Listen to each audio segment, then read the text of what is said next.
Hey everybody, it's Rob here. I've been getting a lot of questions on my stream and on YouTube as well about what dungeon to farm if you are in solo, if you are in group, and so on. And today I want to share with you my thoughts and just my internal notes here of the different dungeons that I've been running, that we've been running in our group, and how they are in comparison to each other.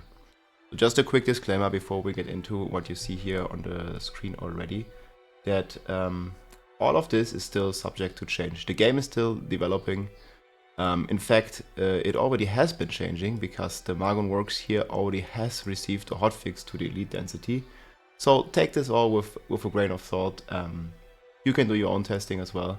But these are just my thoughts, first draft, and I will try to keep this as updated as possible over the next days. I hope it helps you.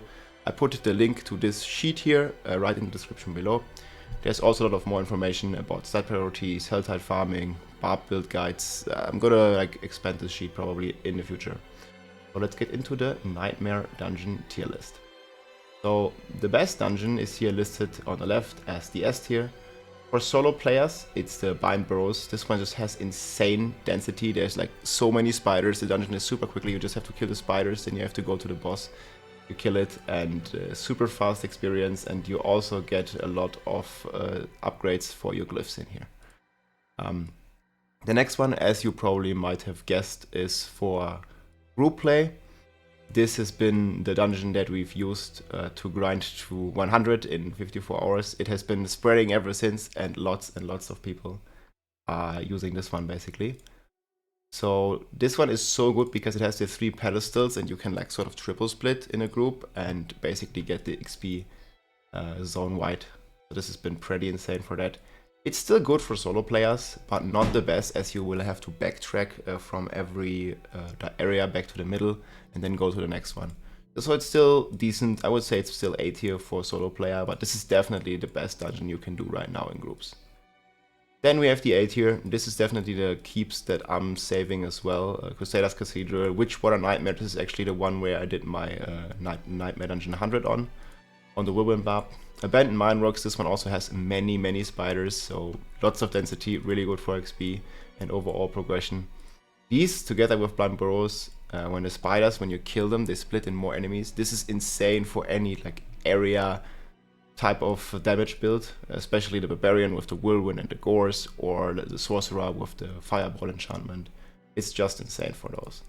Whispering Pines is pretty good, Sunken Ruins, Zenith, Shiver Ruins, Red Wind's Wild here as well, Renegade's Retreat, all of them pretty decent, good stuff to farm, very worth to keep those keys. And what I really like to do is keep many keys of the same kind, just so you can kind of chain them right next to each other, so you don't have to walk to the dungeon all the time.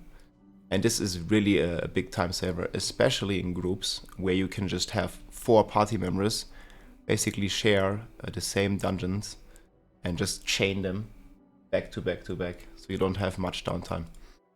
And then in B tier, these dungeons I still keep. They're kind of decent, and I put the Magon's Works here after the nerf. There was a pretty big nerf to its elite density.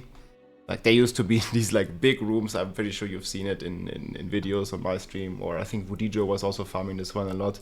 It basically had these crazy giga chat rooms where there was like 10, 20 elites at times, and they have been about half. So this dungeon is still pretty decent now, but not S tier anymore. So this used to be an S tier here, but I moved it down into the B tier. It's still decent to farm, people know it, and definitely still recommended.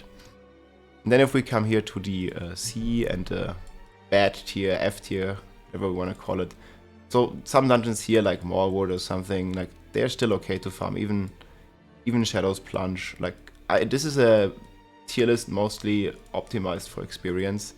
For example, if it was just about clear times in the metric, or if we would weight it in higher in this tier list, for example here this Shadow Plunge that I showed you in game would probably go up to B tier and potentially even A tier. It's just bad monsters for experience.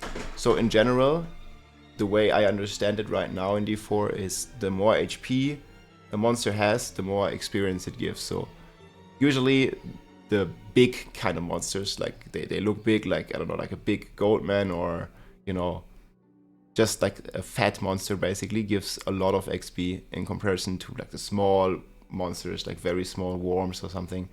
Maggots, they don't give so much XP, so you also have to consider the mob type. And I'm sure as the game develops more and as we learn more and more about the game, we will figure out potentially how the different XP on the different mob types works, similar to where we are at in D3. And that's just gonna take some time, and this tier list will definitely change a lot, so take all this with a grain of salt. I just wanted to make a quick update because so many people asked me about my opinion.